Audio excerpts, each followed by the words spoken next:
right, welcome back. I am on customer soon for Akosia Mary Godin. His Excellency Nana Addo Akufo-Addo Ejasimpi so Edin Sembi Ato Apawa so Esan say NDC for Esoria na omo kan Nsembi say oye promise and fail ni o kan say oba obeye no when to me anye eno NHS say His Excellency Edi strong one edema NDC amayeko ni say and sama o kan say oba obeye no waye ni na eba say eno mo man false allegation ebusia President Edin Sembi Abeto Apa state to me Nkoti Nsembi. So on the president, Nana Addo has denied allegations of lying his way into power. According to him, issues of unsustainable power supply and slow economic growth, which were main campaign messages, remain factual. The president further reiterated that the country's economy is making a turnaround. Nana Addo once again with this report. The president's speech at the inauguration of the newly constructed bridge at Atafua in the Bantama constituency was characterized by political jabs. One of the most consequential decisions that Ghanaians are going to make in this generation is a decision that is going to be made on the 7th of December. And we're being told the senior citizens of this country to keep out of that matter. We will not keep out of it. We will not keep out of it.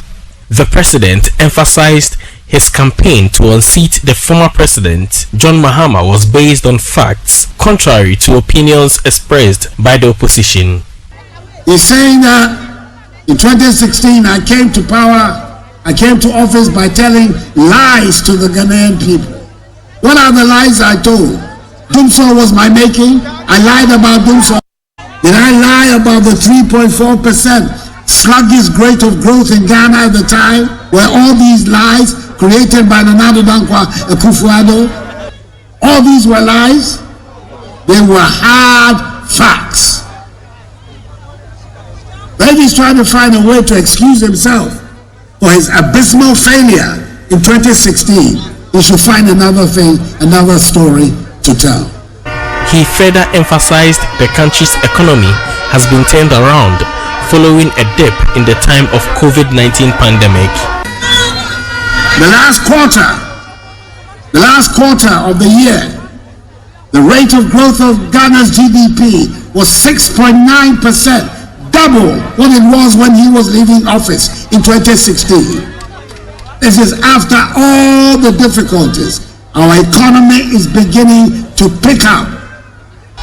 For joining us, Nana Kumasi. I want to invite. From the camp of the NPP, now to the NDC, the presidential candidate for the NDC, John Dramani Mahama, has for the first time addressed the majority's second petition to recall Parliament. Speaking during a tour of the Western region, he reiterated the party's chairman position that their MPs will not return to Parliament until after the election. He said that with just few days to the December 7 polls, the NDC's focus remained on the campaign, saying the NPP's MPs can proceed to Parliament without the NDC's participation. There's more on this report by Maxwell Agwagwa. On the second day of his tour of the Western region, John Mahama visited Dempo, Hanta West, Jomoro, Lembele and Takwa constituencies. In the Lembele constituency, he went all out correcting what he described as lies put out by the NPP.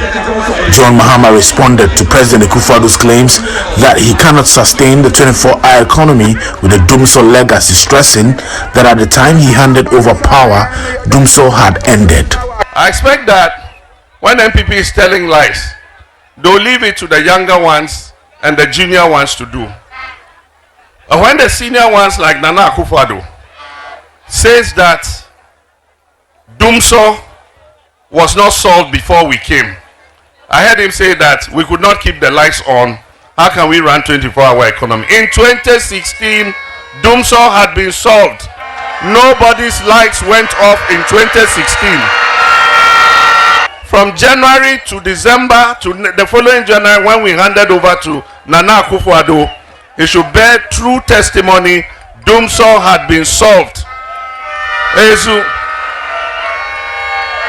And so, if you lie, you will not go to heaven. At his age, he should be preparing his soul for heaven. So he should stop lying. The Free Senior High School policy, he shut down what he described as NPP propaganda, stating that the NDC will make the policy better. If you look on social media recently, their running mate, Napo, he said they came, he was Minister of Education at the time, that they came and paid a debt of 30 million Ghana cedis, free SHS debt from our administration. So if you say we didn't start free SHS, how did you come and pay 30 million Ghana cedis free SHS debt? That's why I say liars will not go to heaven and liars will be destroyed. It's in the Bible. When we come, we'll continue the second phase, the Ghana gas. And that is going to bring more jobs to this area so that our young people can get some to do. And those jobs are going to be 24-hour economy jobs.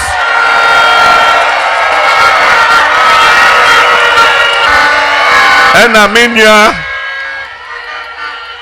Deputy Majority Leader.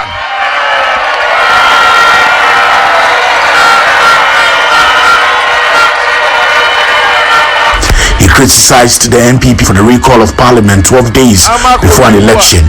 He stated that the NPP could proceed, but the NDC would not be part of it. Now say almost say majority. They said they will not agree that we are the majority. Just let us finish voting. When you see the parliamentary results, you will know we are the majority. Now they want Parliament to be recalled for deliberations. Just 12 days to the elections. You say we should stop campaigning and come to Parliament. If they like, we should go. But the NDC will not go to Parliament. After we finish voting and we see their smoothness level, then we will open Parliament for all of us to go. Na omu smoothness level a ehon ye be Parliament unenye na yakọ. He has for the first time addressed the majority's second petition to recall Parliament, and we'll be bringing you that story shortly as we just skip on the campaign trail. Let's take you now to the Ashanti region, where the Asantehene Otumfuo Osei-Tutu II says the president has assured him of peaceful elections in the country. The Otumfuo expects all political parties to make similar pledges towards sustaining the country's peace. He spoke when President Akufo-Addo paid a courtesy call on him as part of his tour of the Ashanti region.